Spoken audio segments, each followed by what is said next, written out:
जब यीशु ने वह सिरका लिया तो कहा, पूरा हुआ, और सिर झुकाकर प्राण त्याग दिए।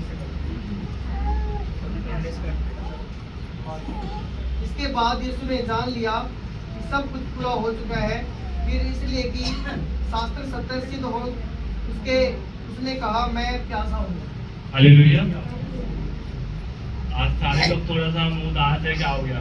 गुड फ्राइडे है, आज तो अच्छा त्योहार है हमारे लिए, तो परमेश्वर ने हमारे पापों के लिए जान दी। सब मुंह उदास होकर क्यों बैठे हुए? शायद रोना भी था क्या? मैं भूल गया रोना शायद से। परमेश्वर ने मुझे आज रोने के लिए नहीं बुलाया, और उसने मुझे आनंद से बुलाया है कि मैं आपको बताऊं कि उसकी प्यास क्या है। परमेश्वर ने मेरे मन में डाला। मैं पाशा जी का बहुत धन्यवाद करूँगा, मुझे टाइम दिया, और अजय भाई का बहुत धन्यवाद करूँगा, उन्होंने पढ़ा। और मैं अजय भाई का एक और बार धन्यवाद करूँगा क्योंकि उन्होंने हमें सबसे पहले वचन में क्या बताया कि गुड फ्राइडे होता क्या है।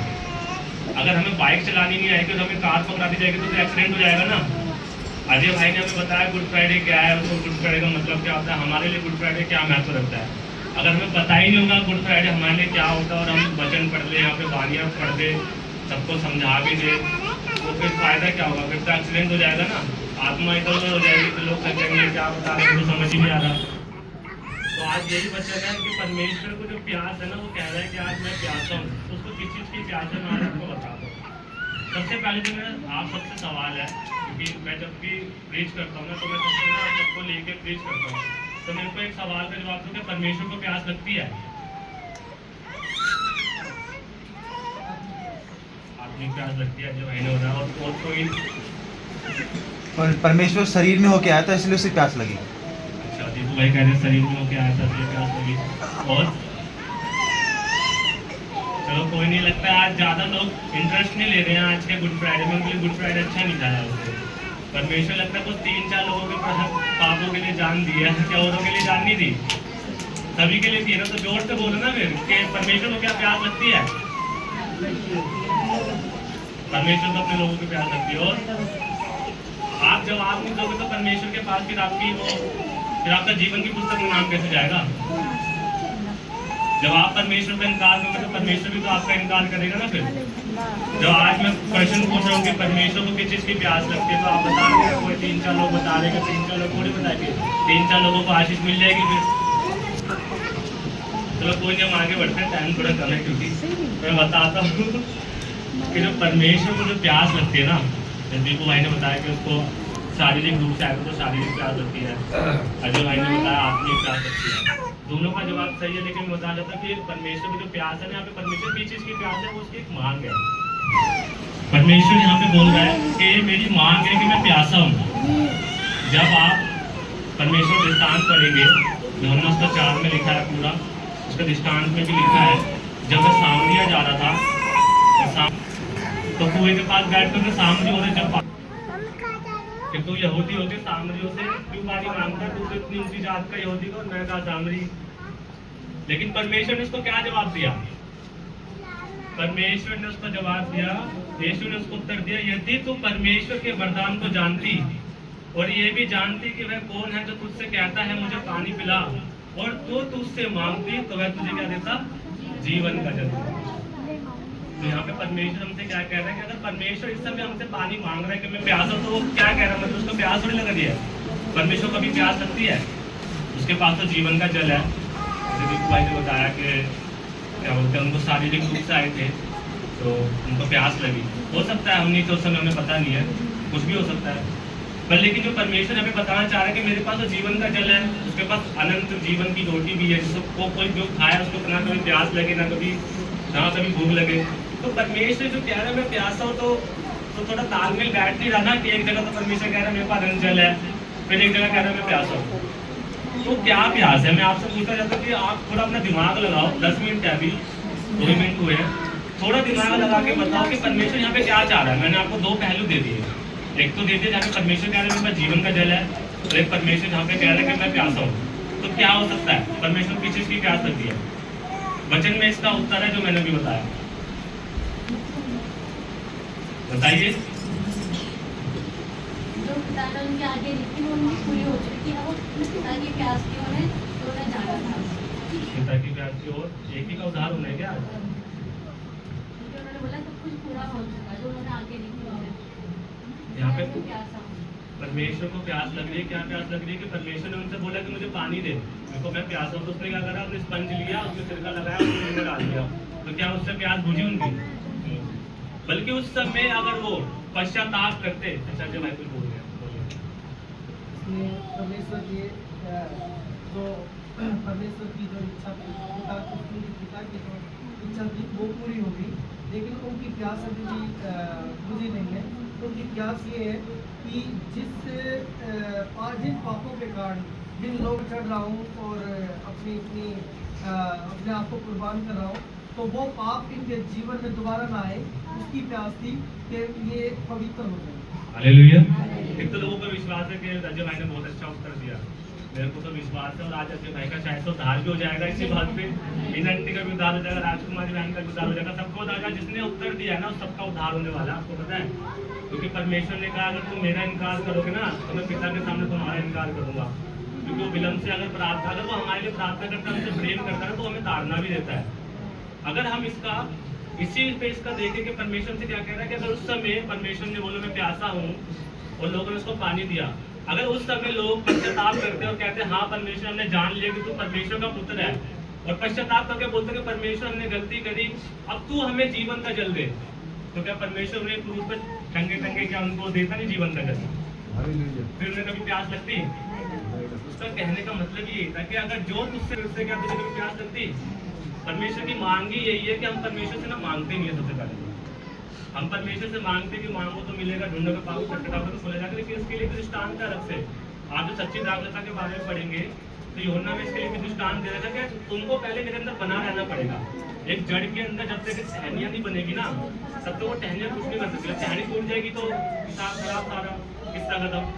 हमें उस जड़ के साथ उस परमेश्वर की दाखलता में बने रहना है, और फिर हम जो कुछ भी हम मांगेंगे ना तो वो हमें देगा।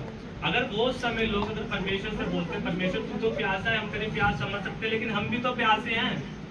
जो हम संसारिक रूप से, आज सुबह तो मेरे को प्यास लग रही है, मैं सुबह रिंग पे भी गया, मेरे को वहाँ भी प्यास लगा, मैंने सब भर के पानी भी पिया, तब भी मेरी प्यास नहीं बुझी। क्योंकि परमेश्वर मेरे से कहना चाहते हैं कि तू मेरे से मांगते पास, मेरे से पानी तो मांग। तो अपने संसारिक पानी पिए जा रहा है, कभी गर्म पानी पीकर ठंडा पानी पीकर, क्यों नहीं प्यास बुझ रही? क्योंकि तो आत्मिक गर्मी पी। तो मेरे वीडियो आज मैं बताना चाहता हूँ कि परमेश्वर की यहाँ पे मांग ही यही है कि तुम उसके पास आओ और उससे मांगो कि उसको क्या, मतलब उसको क्या प्यास है। क्या परमेश्वर को हम परमेश्वर ना अपने आप अपनी प्यास नहीं बुझा सकता। कभी भी एक आदमी होता है ना, वो अपनी प्यास कभी खुद नहीं बुझा सकता, उसको पानी की जरूरत पड़ती है। और जब उस इंसान के जीवन में कुछ रोग हो ना, तो उसको फिर एक इंसान की भी जरूरत पड़ जाती है कि भाई मेरे लिए पानी लेके आओ। तो इसलिए परमेश्वर हमसे कह रहा है, जी भाई ने जो उत्तर दिया एकदम सही दिया, कि परमेश्वर से कह रहा है कि तुम मेरे पास आओ, मेरे से मांगो कि मैं प्यासा हूँ, मैं भूखा हूँ, और मुझे जीवन का जल दो, जीवन की रोटी दो। तो परमेश्वर आपको जीवन की जल देगा और फिर जीवन की रोटी देगा। क्योंकि जब आप उसका 33 यूहन्ना 4:33 पढ़ते हैं, तब चेलों ने आपस में कहा क्या कोई उसके लिए कुछ खाने को लाया है? यीशु ने उनसे कहा मेरा भोजन यह है कि मैं अपने भेजने वाले की इच्छा के अनुसार चलूं और उसके काम को पूरा करूं। जैसे कि दीपू भाई ने बोला कि संसारिक रूप से आइटम को प्यास लगी, लेकिन संसारिक रूप का उत्तर भी यहाँ पे लिखा है कि जब चेलों ने बोला कि क्या कोई परमेश्वर के लिए कुछ खाने के लिए लेके आया है, तो उन्होंने क्या बोला? परमेश्वर ने बोला कि मेरा खाना यही है कि जिसने मेरे को, तो हमारा भी प्रियो ये खाना होना चाहिए, प्रियो ये हमारा पीना चाहिए, जिसने हमें इस नियुक्त किया, जिसने हमें गर्व से चुन लिया है कि तुम जाओ आज जाते तो चेला बनाओ, लोगों को सुसमाचार सुनाओ। तो आपका भी ये फर्ज बनता है कि हम उसकी आज्ञा को माने, उसने जो हमें कहना सिखाया उस बातों पे चले, क्योंकि जो अंतर धीरे धरेगा उसी का उद्धार होगा। क्योंकि भजन संहिता में पढ़ते हैं प्यास के बारे में, तो जैसे हिरनी पानी के नालों को आपती है, वैसे मैं तेरे लिए आपता हूँ परमेश्वर, और मैं तुमको क्या मुंह दिखाऊंगा आगे। तो परमेश्वर का कहने का मतलब ये है कि वो प्यास लग रही है कि मैं परमेश्वर तुझे, अब जब मैं ऊपर जाऊंगा तो तुझे मैं क्या मुंह दिखाऊंगा तुझे मैं, कि मैंने यहाँ पे क्या करा। क्योंकि लोग तो जैसे कि जब मूसा के जितने भी लोग थे, जब उन्होंने फिरौन की सेना से निकाल के उड़ा के दूसरे शहर में लगे थे, उनका विश्वास पता कब तक था? जब तक मूसा था। बल्कि मूसा था तब भी उन्होंने ना अपनी क्या बोलते अपनी मूर्ति बना ली थी। मूसा परमेश्वर से बात करने के बाद पर लोगों ने अपनी मूर्ति बना दी, उसकी पूजा करने लग गए। परमेश्वर ने उनको इतनी गंदी ताड़ना दी, बोला तेरे 7 पुरुष तक उनको ताड़ना मिलती रही। फिर जब उन्होंने पश्चाताप किया, जब मूसा को पता चला कि लोगों ने अपनी मूर्तियां बना दी, जब उन्होंने बोला कि तुम स्मरण करो कि परमेश्वर तुमको कहाँ से लेके आया है, छुड़ा के लेके आया फिरौन की सेना से। तो हमें भी याद रखना मेरे प्रियो कि हम ना आजकल ना बहुत गलत दिशा में जा रहे हैं। हमें पता नहीं होता कि हम क्या कर रहे हैं, क्योंकि परमेश्वर भी कहता है ना कि इनको क्षमा कर, क्योंकि नहीं जानते क्या कर रहे हैं। भले ही उन्होंने क्रूस पर लटकते हुए कहा, पर उन्होंने जो सिचुएशन पे था वो किस लिए कहा था? लोगों के लिए तो कहा था। जो क्या करें उनको तो पता नहीं था, वो तो परमेश्वर के पुत्र को टांग रहे हैं, क्योंकि उनको तो कहा गया था, राजा का आदेश था। इसलिए मेरे प्रिय मैं आपको बताना चाहूँ कि जो राजा होता है ना, तो होता है कि आत्मिक रूप से उन्नति भी नहीं होती। तो अगर राजा जब हेरोदेस का उन्होंने अपना माना कि हम तो इसको सूली पे टांगेंगे, वहाँ पे सूली पे टांगने वाले को अर्जी लगाने वाला याजक था। जिन्होंने उसकी कंप्लेन करी थी वो खुद याजक था, मतलब उस समय का पास्टर हो, मतलब जो बड़े पॉप होते हैं वो थे, जो सोचे जो परमेश्वर जिनके लिए आया वही लोग परमेश्वर के लिए उसको दोष लगा रहे थे, उसको तो टांग दो नहीं। तो क्या परमेश्वर उनको आशीष देगा? मैं आपसे बोल रहा हूँ, हम पाप करते हैं, परमेश्वर की प्यास को नहीं बुझाते, हम उससे नहीं मांगते, ढंग से अच्छी रीति से नहीं मांगते, तो क्या परमेश्वर हमको आशीष देगा? देगा, लेकिन थोड़ा टाइम लगेगा। फिर जब तक हमें जैसे फिरौन की जब सेना से छूट के आए ना, फिर लोगों ने अपनी मूर्ति बनाई, फिर टाइम लगा उनको स्थिर होने में। तो वही मैं आपको बताना चाहता हूँ कि जब हम परमेश्वर से मांगेंगे ना, तो परमेश्वर हमें ना एकदम अनंत जल देगा, जो जीवन का जल कहते हैं। और परमेश्वर हमसे कहता है कि तुम उस पर विश्वास कर, एक बार मेरे से मांग। और परमेश्वर की मांग है जो हमसे कहता है कि तुम मेरे पास आओ और मेरे से मांगोगे एक बार कि परमेश्वर मुझे आत्मा का जल दे, मुझे आत्मा की रोटी। जैसे कि पास्टर जी अभी पिछले कुछ संडे पहले एक दृष्टांत पढ़ा था, लूका उसका 18 में, एक धर्मी व्यक्ति था और क्या थे, चुंगी लेने वाला था ना, और धर्मी व्यक्ति प्रार्थना कर रहा था कि मैं तो उपवास रखता हूँ, प्रार्थना करता हूँ, दशमांश देता हूँ। और एक आया चुंगी लेने वाला जो पापी था, उसने खाली बस ये बोला कि हे परमेश्वर मैं तो पापी, मुझ पर दया कर। बस क्या हुआ, उसने क्या करके कहा? पश्चाताप करके कहा। जब दाऊद की नियुक्ति होती, जब शमूएल उसके इस्राएल गया, यीशु के घर पे गया, तो जब शमूएल ने यीशु के सारे पुत्र देखे तो सबसे बड़े पुत्र के पास गया कि इसको तो लगता है परमेश्वर इसको चुना, क्योंकि लंबा है, हट्टा कट्टा है और देखने में भी सुंदर है। लेकिन परमेश्वर ने उससे क्या कहा कि तू तो बाहरी रूप देखता, मैं क्या देखता हूँ? आंतरिक रूप देखता हूँ। जब पास्टर जी ने पढ़ाया ना, वो जो दृष्टांत पढ़ाया लुका में कि एक धर्मी व्यक्ति था और एक चुंगी लेने वाला था, तो परमेश्वर ने वहाँ पे क्या करा? उसका आंतरिक रूप देखा, उसका बाहरी रूप नहीं देखा कि वो कितना आत्मा में है, या कितना दशवान देता है, कितना सुंदर है दिखने में, कितना मोटा है, कितना पतला है, क्या है, उसको कुछ नहीं देखा। परमेश्वर ने क्या देखा? उसका आंतरिक रूप देखा। और जो धर्मी था वो क्या हुआ? उसको पीछे कर दिया। जो बंदा पापी था, जो चुंगी लेता था, उसको क्या करते? धर्मी ठहरा दिया। फिर परमेश्वर ने आगे क्या कहा कि जो लोग छोटे होंगे उसको, और जो बड़े होंगे उनको। लगता है लोगों को आज उदाहरण नहीं चाहिए, ऐसा उदाहरण नहीं आएगा। मैं अभी बता रहा हूँ आपको प्यास की, कि परमेश्वर को प्यास लग रही है और आप कुछ बोल नहीं रहे, मतलब ये परमेश्वर की प्यास ऐसा थोड़ी बुझेगी। फिर परमेश्वर को तो दाऊद जैसे लोग चाहिए ना, जो आए, नाचे गाए एकदम से और एकदम रंग जमाते आते ही कि परमेश्वर ने हमें चुना है। भाई पता है कितने लोग हैं जिनको नहीं चुना? परमेश्वर ने चुन के हमें यहाँ बैठाया। कितने लोग हैं जो आज यहाँ भी बैठ नहीं पाए? कितने लोग हैं हम में से, हमको तो जीवित ठहराया, यहाँ पे इतने अच्छे कपड़े पहना के बैठाया। कितने लोग इनके पास तो कपड़े ही नहीं है, तो क्यों ना हम धन्यवाद करें उस परमेश्वर का? तो हमें हर बात पे उसका धन्यवाद करना है, उससे मांगना है कि परमेश्वर मुझे आत्मा का जल दे।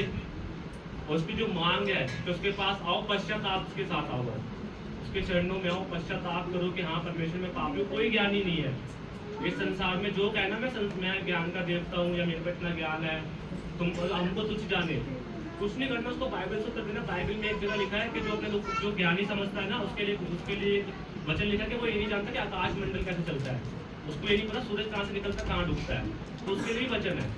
लेकिन हमें क्या करना है? अपने आपको एकदम छोटा बना देना, लोगों के सामने झुक के चलना कि भाई मैं तो पापी हूँ, मैं तो गरीब हूँ, आप अमीर हो, कोई दिक्कत नहीं है, आपके पास ज़्यादा पैसा होगा, लेकिन हर घर का एक गुंडा होता है। हम अपने घर के गुंडे, आप अपने घर के गुंडे हो, तो वो वाली बात होती है। हमेशा हमें झुक के चलना है, एकदम इतना नहीं झुक के चलना कि मतलब कि कोई भी आके मार के चले जाए, मतलब कोई आके मारे भी ना तो उसके लिए प्रार्थना करो तो खुद ही नहीं मारेगा। तो इसलिए मतलब कि हमें एकदम हमेशा झुक के चलना है, एकदम परमेश्वर से एकदम विनती प्रार्थना करनी, पश्चाताप करना है, क्योंकि आपकी पश्चाताप की प्रार्थना सुनी जाएगी। जब आप हृदय लेके आओगे ना सच्चा और कहोगे हाँ परमेश्वर आज मुझे प्यास लग रही है और तुझे भी प्यास लग रही है, तो तूने सामने स्त्री से पानी मांगा ना, वैसे मेरे से पानी मांग, मैं दूंगा। तो परमेश्वर को प्यास पानी से थोड़ी बुझेगी, आपकी आत्मा से तो प्यास बुझेगी। आपका आत्मा उस समय क्या होगा, पानी की तरह बहेगा, आपका हृदय उस दिन पानी की तरह बहेगा, आपका लहू उस दिन पानी की तरह बहेगा। क्योंकि परमेश्वर भी कहता है कि मेरा खाना पीना ये नहीं है कि मेरे को ये चिकन चाहिए, रोकजा चाहिए, ये चाहिए, वो चाहिए। मेरा खाना ये है कि उनको जिसने दे दिया मैं उसकी आज्ञा पे चलूँ, उसकी बातें मानूँ। तो जैसे उसने हमें आज्ञा दी है, 10 आज्ञा दी, हम उस पर चले। और उसकी मांग भी यही है कि हम उसकी मांग में लिखता हूँ, सबसे पहले आपको बता, तो उसकी 11 मांगी हमसे। मेरे से तो उन्होंने 11, परमेश्वर ने 11 की बात करी, आपसे देखते हैं कितनी करेगा जब आप प्रार्थना करोगे। मेरे से 11 मांगी कि मैं आपको बताऊँ, सबसे पहले तो कि आज्ञा पालन करना परमेश्वर का। परमेश्वर की आज्ञा सबसे पहले है। सबसे पहला प्रथम स्थान किसका होना चाहिए, परमेश्वर का होना चाहिए। जैसे कि जब अजय भाई आए तो सबसे पहले अजय भाई ने किसको स्थान दिया, परमेश्वर को दिया। इसको नहीं दिया कि मैं आके सीधा वचन सुना रहा हूँ, सीधा पहले परमेश्वर को क्या, परमेश्वर को अपना पहला आदर दिया, सम्मान दिया, पहला स्थान दिया। क्योंकि जब लोगों को पता ही नहीं होगा कि हम किस लिए आए हैं, किस लिए बैठे हैं, जब भी वो दूसरे लोगों से बात करता था तो कभी भी वचन से नहीं करता था, दुष्टांतों से करता था। कभी उन्हें फरीसी का दुष्टांत दिया, कभी बीज बोने वाले का दुष्टांत दिया। तो यही परमेश्वर का वचन है कि ना यहाँ पे कोई ज्ञानी है ना ही कोई अज्ञानी है, सब अपनी समझ में सब अच्छे हैं। हमें सबको सामान लेके चलना है और सबसे एकदम आदर करना है। क्योंकि भजन संहिता में ये भी लिखा है कि अगर हम आमने सामने से प्रेम की बात करेंगे और मन में खोट रखेंगे ना, तो उसका पलटा भी परमेश्वर ले लेगा। तो इसलिए हमें क्या करना है, दूसरे से आदर करना, सबसे पहले आज्ञा पालन करनी है। फिर प्रभु के जो नियुक्त कार्य जो हमें दिए गए हैं, चाहे वो कोई भी कार्य हो, परमेश्वर ने अगर आपको बोल रहा है ये करने के लिए तो आप वो करो, किसी और का इंतजार नहीं करो। पाशा जी ने एक बात मेरे को नहीं बोली थी, मतलब कलीसिया में बोली थी वो वचन करते समय कि अगर आपके कान तक एक बात पहुंची है ना कि ये करना था, तो आप अगर आपके पास पहुंची है तो उसका भी कोई रीजन है। ताकि 10 लोगों ने नहीं करा तभी तो आपके पास पहुंची ना, ताकि आप करो। तो यही मैं कहना चाहता हूँ कि परमेश्वर की नियुक्ति के कार्य जो कार्य है ना वो हमें करने हैं, चाहे वो कहीं से भी घुमा फिरा के आए, हमें वो कार्य करने, उसकी आज्ञा का पालन करना है और हमेशा पवित्र मार्गों पे चलना है।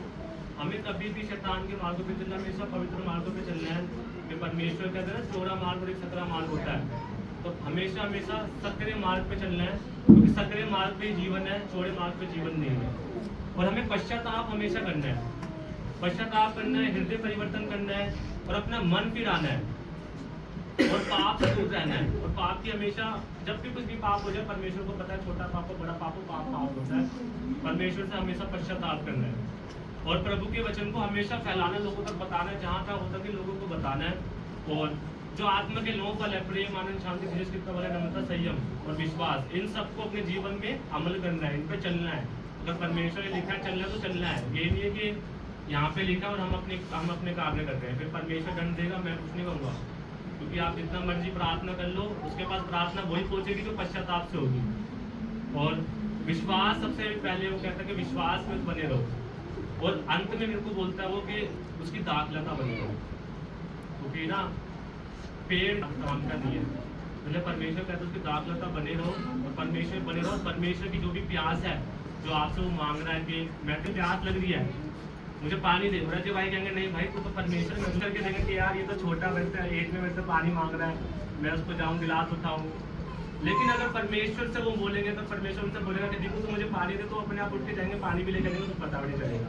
तो इसलिए वो लोग परमेश्वर की प्यास बुझाओ, हमें अपनी प्यास बुझाने से कोई फायदा नहीं है। हमेशा उसके चरणों में आओ, पश्चाताप करो और परमेश्वर की हमेशा स्तुति करते रहो। बहुत कम समय बचा है, परमेश्वर का वादा किसी को नहीं पता है, तो इसलिए मन फिराओ क्योंकि स्वर्ग का राज्य निकट है। सभी को जाओ।